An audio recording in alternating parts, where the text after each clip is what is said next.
They called it Imperium Sine Fine, an empire without end, a dominion stretching across 3 continents, from the foggy hills of Britannia to the sun-baked deserts of North Africa, from the Rhine's cold banks to the Euphrates' ancient waters.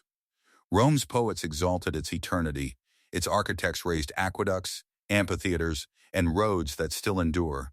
Its historians proclaimed a mission to civilize the world under the banner of peace.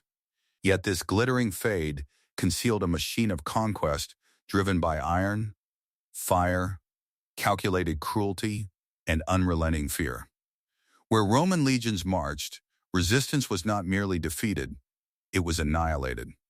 Entire cultures were wiped from the historical record, their cities reduced to ash, their names subordinated or forgotten, their survivors scattered as slaves or left unburied on battlefields.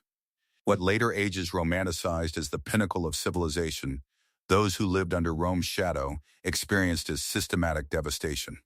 Rome did not build an empire by accident or benevolence. It did so by making defiance unthinkable, by transforming pain into propaganda, by ensuring every conquered land learned the same brutal lesson: submission meant survival, resistance meant erasure. Crucifixion was one of Rome's most effective instruments of psychological terror. The Romans did not invent this form of execution. Persians, Seleucids, and Carthaginians had used it before, but Rome elevated it to a deliberate policy of state-sponsored horror. Known simply as crux, crucifixion was reserved almost exclusively for slaves, pirates, bandits, rebels, and non-citizens who challenged Roman authority. Roman citizens were spared this fate. They received beheading, exile, or poison. Provincials, foreigners, and the lowest classes learned that rebellion ended not in honorable death, but in prolonged public agony. The condemned were stripped, scourged, forced to carry the crossbeam to the execution site, then nailed or tied to a wooden cross or stake. Death came slowly, hours or days, from asphyxiation as the weight of the body collapsed the diaphragm, from dehydration, blood loss, shock, or exposure. The body remained on display long after death, often left to rot or be torn apart by birds and dogs, denied burial rites. This prolonged suffering and public humiliation served a higher purpose: deterrence on a massive scale. To see a rebel or runaway slave twisting in agony on a cross was to understand that Rome's power extended beyond the battlefield into the very manner of dying. The most infamous example came after the Third Servile War 73-71 BEC, the Great Slave Uprising led by Spartacus. This Thracian gladiator and former Roman auxiliary turned a small band of escaped slaves into an army of over 70,000, defeating consular legions in battle after battle across Italy. When Marcus Licinius Crassus finally cornered the rebels in southern Italy, he ordered the crucifixion of every captured survivor, over 6,000 men. Their bodies were nailed to crosses spaced at regular intervals along the entire length of the Appian Way from Capua to Rome, a grim avenue of suffering stretching more than 100 miles. Appian, the Greek historian writing in the 2nd century C, records that the crosses lined the road like silent sentinels, a visible reminder to every traveler entering or leaving the capital that rebellion ended in this way. No slave revolt of comparable scale ever rose again in Roman Italy.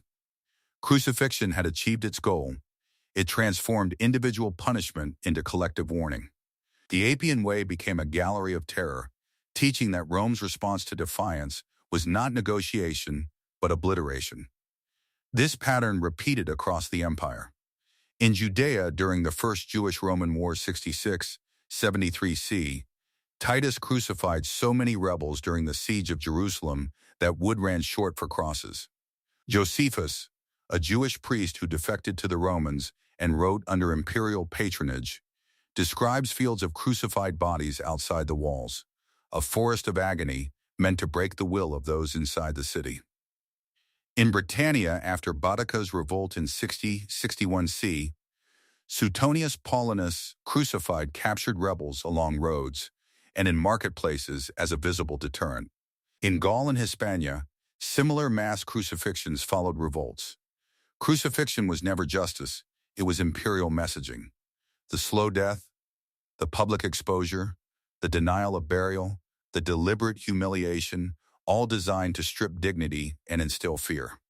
The cross became Rome's signature symbol of dominance, not just an execution device, but a billboard of absolute power. The destruction of Carthage in 146 BC represents Rome's most chilling doctrine: some enemies must not be defeated, they must be erased from existence.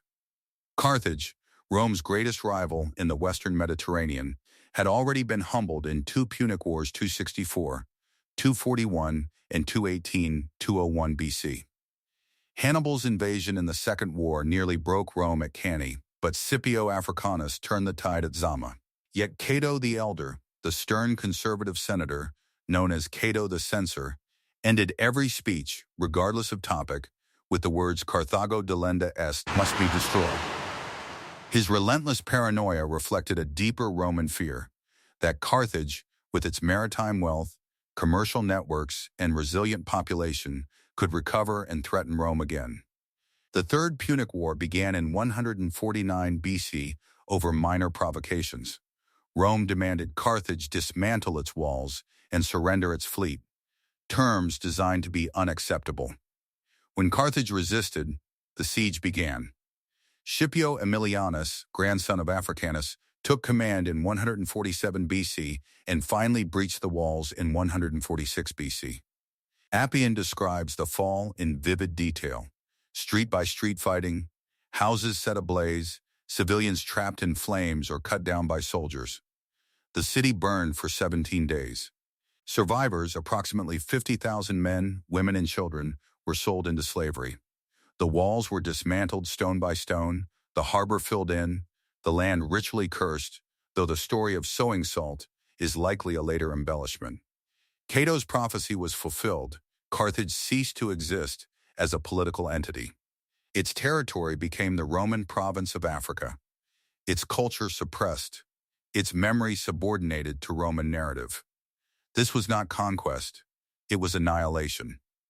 Rome taught the world that some rivals could not coexist. To challenge Rome was to invite not subjugation, but oblivion. The destruction of Carthage set a precedent. When Rome decided a city or people was irredeemable, it would be buried, metaphorically and literally, under the weight of its own supremacy. Julius Caesar's Gallic Wars 58, 50 BC demonstrated terror as deliberate, systematic policy. Caesar's Commentary de Beo Gallico, written as self-serving propaganda for his Roman audience, openly describes massacres and atrocities as necessary to crush resistance and pacify Gaul. The siege of Avaricum in 52 BC during Vercingetorix's Great Revolt is a stark example. The city, defended fiercely by its inhabitants, was stormed after Caesar's engineers built a massive terrace and undermined the walls. Caesar records that of 40,000 inhabitants, only 800 survived, the rest slaughtered in the streets. He notes the soldiers' fury after privations, but modern historians see calculation. Avaricum's fall broke morale across Gaul and demonstrated the futility of resistance. At Uxellodunum later that year, Caesar ordered the hands of all surrendered warriors cut off, a living warning against future rebellion. Cenabum was burned to the ground, Novia Dunum and other towns were depopulated or enslaved wholesale. Caesar's campaign killed an estimated 1 million Gauls and enslaved another million Parks figures, likely exaggerated but indicative of scale. Entire tribes, the Eburones under Ambiorix, were hunted to near extinction in punitive expeditions. Caesar's terror was strategic. By making resistance suicidal, he ensured Gaul's rapid pacification and integration into the empire. Gaul became Romanized, its Druidic culture suppressed, its elites co-opted or eliminated. The cost was cultural erasure and generational trauma. Forced starvation sieges exemplified Roman economy of blood. Frontinus's stratagems praises commanders who starve cities rather than assault them directly. At Numantia in Hispania 134-133, Scipio Aemilianus built double walls around the town, cut supply lines, and waited. The Numantines, facing famine, chose mass suicide, burning homes, killing each other, rather than surrender. Scipio sold the few survivors into slavery. In Jerusalem 70 C, Titus's encirclement caused such famine that Josephus describes mothers eating their children, hundreds of thousands dying before the walls fell, and 97,000 enslaved. Starvation broke will without heavy Roman losses. Mass enslavement completed the cycle. Conquest supplied Rome's economy. After Epirus in 167 BC, Aemilius Paulus enslaved 150,000. Jerusalem's captives funded Vespasian's triumph and Colosseum construction. Slavery touched every sector: mines, farms, households. Enslaved people were commodities, profitable punishment. Rome's empire was built on terror, erasure, and exploitation. Tacitus's bitter line, "They make a desert and call it peace," captures the truth.